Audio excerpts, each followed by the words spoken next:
NTN 24 con los protagonistas de la noticia. Establecemos contacto en vivo desde Caracas, Venezuela, con Ligia Bolívar. Ella es la directora del Centro de Derechos Humanos de la Universidad Católica Andrés Bello, que ha publicado este informe. Señora Bolívar, muy buenas tardes. Gracias por acompañarnos para nuestra teleaudiencia en las Américas. Muy buenas tardes.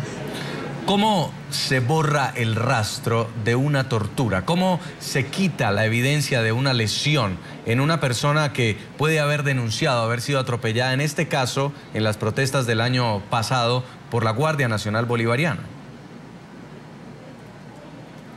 Sí, lo que nosotros pudimos observar a partir de entrevistas a profundidad con detenidos, que después afortunadamente fueron dejados en libertad condicional, con médicos, con los mismos abogados nuestros o de otros casos que estuvieron atendiendo la situación y con la revisión de los expedientes, es que hubo una actuación desde diferentes cuerpos, de diferentes partes de todo el proceso que se sucedió. Es decir, desde el momento de la detención, los encargados de los traslados, las personas que estuvieron a cargo de la custodia, los médicos que estuvieron en los centros de detención, los mismos médicos forenses, los defensores públicos, la fiscalía y los jueces, cada uno desde su función particular hizo lo necesario, según ellos, para desaparecer las evidencias de maltrato, de tortura, para desaparecer cualquier situación que pudiera incriminar a los funcionarios. Eso pasa por la incomunicación de los detenidos,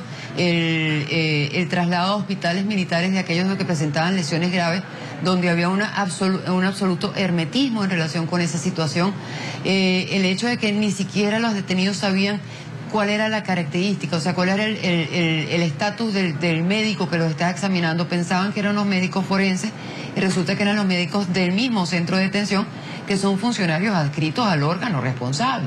Entonces, hay una serie de elementos que nos indican que hubo una acción deliberada, orientada a ocultar las evidencias de tortura. Ahora, bajo estos elementos, quiero preguntarle yo, señora Bolívar, ¿en qué tipo de condiciones, bajo amenaza, bajo complicidad, esto del traslado de lesionados a hospitales militares, las presiones a las víctimas, el uso de la defensa pública para evitar precisamente estas denuncias, la omisión de los jueces durante las audiencias y la transformación de víctimas en victimarios? También se habla de médicos que habrían sido... les habrían dicho que den determinada versión sobre las personas que llegaban con heridas. Es importante, Ruth, mientras retomamos el contacto con la señora Bolívar, que este informe, que no quede rastro, que ha hecho el Centro de Derechos Humanos de la Universidad Católica, pues tiene testimonios de víctimas que son las que habrían sido amenazados por funcionarios durante el 2014. Como lo contaba en este caso la señora Bolívar, se están basando en estos testimonios, en cómo estas personas que finalmente fueron entrevistadas por personal de la universidad lograron identificar que estaban siendo víctimas de lo que sería la eliminación de la evidencia de que habrían sido torturadas.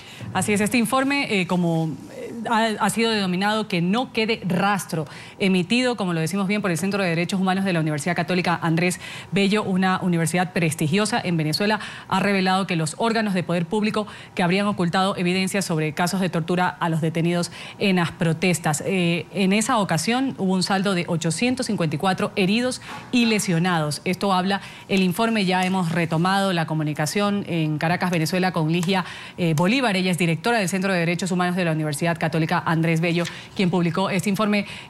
Señora Bolívar, ¿sí nos escucha? Sí, perfectamente. Sí, le preguntaba yo, después de todo lo dicho, se habla que ha sido bajo amenazas, pero ¿bajo qué otras condiciones un médico se presta a cambiar la versión de cómo llegan determinadas personas que han participado en las manifestaciones? ¿Cómo se da esto? ¿Una complicidad? ¿Esto del traslado de lesionados a hospitales militares? ¿Cuál es la figura que se maneja aquí para ocultar semejantes vejámenes a las personas que participaban en las calles? Sí, yo creo que el tema de la participación de los médicos hay que aclararlo porque es muy importante. Una cosa es los médicos de clínicas privadas y de hospitales públicos que recibieron en sus manos a personas heridas y que actuaron de acuerdo con lo que les impone su deber profesional y la ética de su profesión, es decir, brindaron la asistencia adecuada, pero lo hicieron siendo sometidos a presiones muy fuertes.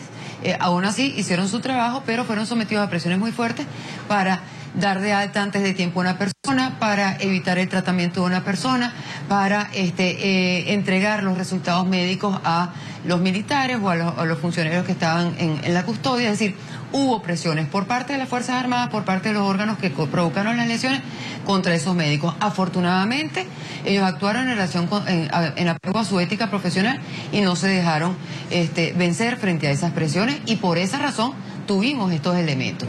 Ahora, una cosa distinta es la actuación de médicos adscritos a instituciones públicas, ya sea hospitales o instituciones militares, o a los centros de detención o los médicos forenses. En todos estos casos la actuación fue, por decirlo menos, negligente. Hubo casos donde los exámenes forenses fueron superficiales, hubo casos donde el examinador era un médico adscrito a la nómina del órgano donde estaba detenido la persona, por lo tanto no se considera, de acuerdo con los estándares internacionales, no es un invento nuestro, no se considera un examen independiente. En esos casos incluso hay evidencias hasta en los mismos expedientes de cómo esos médicos realizaron los exámenes y después le hacían firmar a los detenidos donde constataban que esas lesiones no habían sido, como en efecto sí era cierto, no habían sido provocadas allí. Es verdad, no fueron provocadas allí, pero la obligación del médico es identificar las razones de la lesión. Es decir, esa es la labor de un médico cuando recibe una persona lesionada y que está en custodia del Estado. Y lo mismo en el caso de los médicos, por supuesto, de los hospitales militares. Entonces, hay dos actuaciones diferentes. Una es la de los médicos que actuaron de manera privada o en los hospitales públicos, pero que no estaban bajo la supervisión del Estado y que fueron sometidos a presión. Y otra completamente deplorable y que se constituye en delito, que es la actuación complaciente y cómplice por omisión o por encubrimiento de los médicos de las instituciones del Estado. Señora Bolívar, en su momento en NTN 24 también estuvo conversando con las víctimas de brutales golpizas y las familias de estas víctimas para recabar un poco en estos testimonios la realidad, las denuncias que no se estaban publicando en los medios de comunicación de Venezuela en el momento de la crisis por las protestas antigubernamentales. Finalmente fueron reportados 850 heridos en los hechos que empezaron en el febrero del año pasado. Pero ¿cómo hicieron ustedes la selección de estas 850 personas para establecer a quiénes se debía entrevistar y a quiénes no? Hay casos muy emblemáticos. Le cuento solamente el de Marvinia Jiménez, que hace un rato veíamos las imágenes de cómo era golpeada con un casco por una de las guardias nacionales. ¿Cómo seleccionaron ustedes los casos? Sí, digamos, no hubo propiamente una selección. Como decía al comienzo, nosotros trabajamos fundamentalmente en lo que es el área metropolitana de Caracas y en los Altos Mirandinos. El caso de Marvinia fue en otra localidad, fue en el estado Carabobo.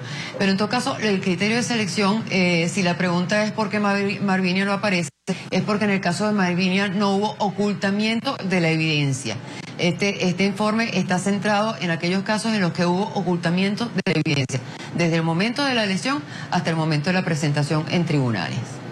Ahora, este informe que habla de las violaciones y abusos que sufrieron los manifestantes presos por las fuerzas venezolanas, le quiero preguntar yo si todavía lo sufren. ¿Sufren lo mismo los que salen a las calles aún a estas fechas a protestar?